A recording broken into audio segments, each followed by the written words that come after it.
कोल्हापूर जिल्ह्यात अनुसूचित जाती आणि अनुसूचित जमाती अत्याचार प्रतिबंधक कायद्याअंतर्गत दाखल प्रकरणांच्या तपासाला गती देण्याच्या सूचना जिल्हाधिकारी डॉक्टर विजय राठोड यांनी दिल्या आहेत. जिल्हा दक्षता आणि नियंत्रण समितीच्या बैठकीत प्रलंबित प्रकरणांचा सविस्तर आढावा घेण्यात आला. कोल्हापूर इथं अनुसूचित जाती आणि अनुसूचित जमाती अत्याचार प्रतिबंधक अधिनियमाअंतर्गत जिल्हा दक्षता आणि नियंत्रण समितीची बैठक जिल्हाधिकारी डॉक्टर विजय राठोड यांच्या अध्यक्षतेखाली पार पडली. यावेळी पोलीस तपासातील सर्व प्रकरणांचा आवश्यक तपास विहित कालावधीत पूर्ण करून दोषारोपपत्र म्हणजेच चार्जशीट न्यायालयात वेळेत दाखल करण्याचे निर्देश जिल्हाधिकाऱ्यांनी संबंधित यंत्रणांना दिले. प्रलंबित प्रकरणांना गती देण्यासाठी कागदपत्रांच्या अभावी अडकलेल्या प्रकरणांवर विशेष मोहीम राबवण्याच्या सूचनाही त्यांनी केल्या.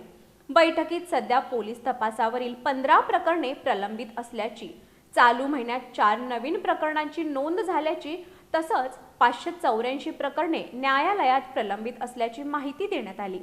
कागदपत्रांच्या अभावी प्रलंबित असलेल्या 14 प्रकरणांचाही आढावा घेण्यात आला. याशिवाय अर्थसहाय्यांसाठी दाखल झालेल्या 39 प्रकरणांवर समितीनं चर्चा करून त्यांना मंजुरी देण्यात आली.